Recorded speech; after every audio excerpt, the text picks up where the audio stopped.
दास्ताने रोहनात के माध्यम से कलाकारों ने दिखाई गांव रोहनात वासियों की कुर्बानी। आजादी के अमृत महोत्सव के तहत नाटक मंचन के माध्यम से बताई स्वतंत्रता सेनानियों की वीर गाथा। नाटक के माध्यम से कलाकारों ने रोहनात वासियों के बलिदान का किया सजीव चित्रण।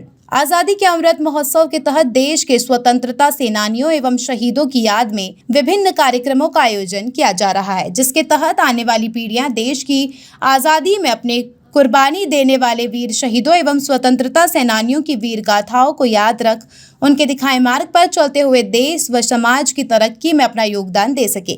इसी कड़ी में बीती देर शाम भिवानी के TIT कॉलेज में दास्ताने रोहनात नाटक मंचन किया गया। नाटक के माध्यम से कलाकारों ने देश की आज़ादी के चलाए गए प्रथम स्वतंत्रता संग्राम में गांव रोहनात वासियों के बलिदान का सजीव चित्रण प्रस्तुत किया। इसके साथ ही कलाकारों ने अंग्रेजी हुकूमत द्वारा देशवासियों पर किए गए जुल्म व बर्बरता भी दिखाई। भिवानी के ही नाटक के दौरान कलाकारों की प्रस्तुति पर दर्शकों ने कई बार भारत माता के जयकारे लगाए।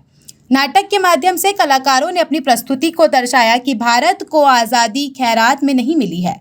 देश की आज़ादी के लिए लाखों बच्चे अनाथ हुए हैं, हजारों माताओं की गोदियां सूनी हुई है, हजारों सुहागनों की मांग का सिंदूर पोंछा गया है। शहीद आजम भगत सिंह, राजगुरु सुखदेव, चंद्रशेखर आजाद के साथ साथ गांव रोहनात वासियों की कुर्बानी को भी भुलाया नहीं जा सकता।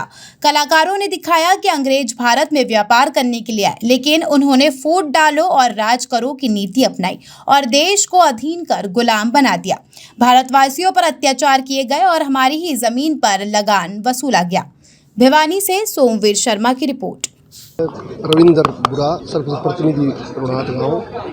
तो क्या मानते हैं आपके गांव का इतना बलिदान जो है वो आज़ादी में रहा है और इस आज़ादी की जंग में अपना योगदान दिया? देखिए, हमारे गांव में जो 28 क्रांति में योगदान दिया था, उसका योगदान तो बहुत ज़्यादा है, लेकिन उसका पता किसी को था।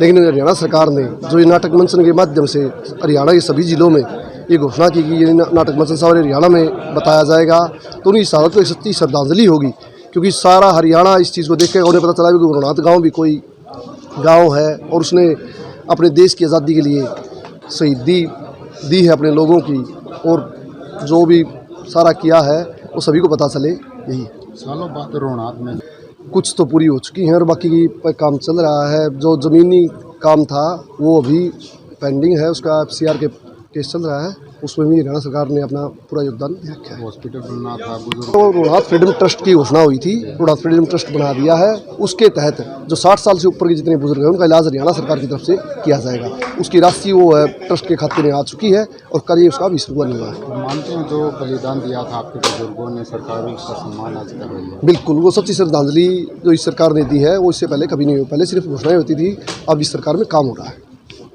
नाटक का मंचन किया गया जो अति श्रेष्ठ रहा, और जो कलाकारों ने इसमें भाग लिया वे कलाकार भी अद्वितीय हैं, और उन्होंने जिस प्रकार से ये नाटक का मंचन किया है उसके लिए हम इन कलाकारों को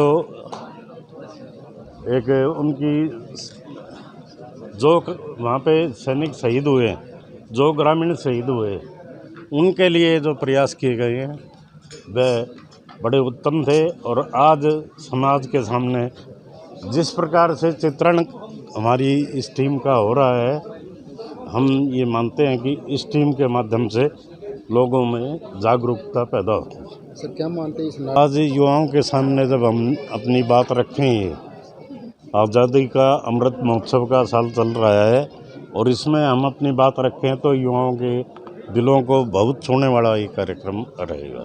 क्या मानते हैं कितना बलिदान हो? तो जो भी हमारे व्यक्ति थे पूरे ग्रामीण क्षेत्र के भी, शहरी क्षेत्र के भी, जिन्होंने इसके बारे में काम किया, वे सब हम स्मृति के पात्र हैं।